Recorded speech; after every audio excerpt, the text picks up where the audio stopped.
بہت عرصہ پہلے پہاڑوں کے پار بادلوں سے اوپر ایک سلطنت آباد تھی جسے لوگ سلطنت نور کہتے تھے۔ وہاں نہ اندھیرا تھا، نہ خوف، نہ نفرت، صرف روشنی، امید اور محبت تھی۔ اس سلطنت کے محافظ تھی ایک طاقتور مگر نرم دل پری جس کا نام تھا نور الہی پری۔ نور الہی عام پریوں جیسی نہیں تھی، اس کے پروں سے سنہری روشنی نکلتی تھی، اس کی آنکھوں میں ایسا سکون تھا کہ زخمی دل بھی ٹھیک ہو جاتے تھے۔ لیکن ہر روشنی کے پیچھے ایک سایہ بھی ہوتا تھا۔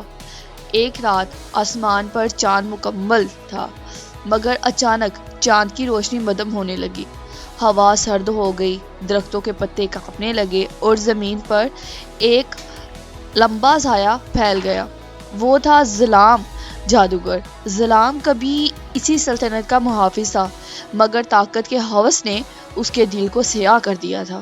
وہ واپس آیا تھا نور الہی کے پاس روشنی چھیننے کے لیے۔ نور الہی نے جب اندھیرے کو پھیلتے دیکھا تو وہ خوفزدہ نہیں ہوئی، بلکہ اس نے اپنی آنکھیں بند کی، ہاتھ دل پر رکھا اور آسمان سے سرگوشی کی، اگر میری روشنی سچی ہے تو یہ اندھیرا ٹوٹ جائے گا۔ لیکن اس بار صرف جادو کافی نہیں تھا، اسے جانا تھا بھولی ہوئی وادی اسرار میں، جہاں ایک قدیم نور کا آئینہ چھپا ہوا تھا۔ کہا جاتا ہے کہ وہ آئینہ سچ اور جھوٹ میں فرق دکھاتا ہے۔ نور الہی نے اکیلے سفر شروع کیا۔ پہاڑ، دریا، کانٹوں سے بڑے میدان، راستے میں آواز آئی، واپس لوٹ جاؤ، تم پار نہیں کر سکتی۔ مگر اس نے جواب دیا، جو روشنی دوسروں کے لیے جلتی ہے وہ کبھی بجھتی نہیں۔ آخر کار وہ ایک قدیم غار تک پہنچی۔ غار کے بیچوں بیچ ایک چمکتا ہوا آئینہ رکھا تھا۔ جیسے ہی نور الہی اس کے قریب آئی، آئینے میں اس کا عکس نہیں بلکہ ظلام کا ماضی نظر آنے لگا۔ وہ بھی کبھی روشنی کا خادم تھا، مگر اسے لگا کہ کوئی اس کی قدر نہیں کرتا۔ اس کے دل میں حسد پیدا ہوئی اور وہ اندھیرے میں ڈوب گیا۔ نور الہی نے آہستہ سے کہا، اندھیرا پیدا نہیں ہوتا، وہ صرف زخمی روشنی ہوتی ہے۔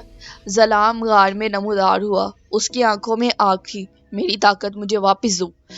نور الہی نے آئینہ اس کے سامنے کر دیا۔ آئینے میں اس نے خود کو دیکھا، وہ راکشس نہیں بلکہ ایک ٹوٹا ہوا دل تھا۔ ظلام چیخا، زمین لرز گئی، مگر پھر اس کے سائے ٹوٹنے لگے، اندھیرا روشنی میں بدلنے لگا۔ سلطنت نور میں سورج طلوع ہوا، پھول دوبارہ کھل گئے، چاند پھر سے چمکنے لگا۔ ظلام مکمل طور پر ختم نہیں ہوا، مگر اس کا اندھیرا ختم ہو گیا۔ وہ روشنی میں تبدیل ہو کر سلطنت کا محافظ بن گیا۔ نور الہی نے آسمان کی طرف دیکھا اور آہستہ سے کہا، اصل طاقت کسی کو ہرانے میں نہیں بلکہ اسے سمجھنے میں ہوتی ہے۔ بچوں، کبھی کبھی ہم جن لوگوں کو اندھیرا سمجھتے ہیں وہ صرف روشنی کی تلاش میں ہوتے ہیں، اور اگر دل صاف ہو تو سب سے بڑا جادو معافی اور ہمدردی ہوتا۔ ایسے مزید ویڈیوز دیکھنے کے لیے لائک کیجیے، سبسکرائب کیجیے۔ شکریہ۔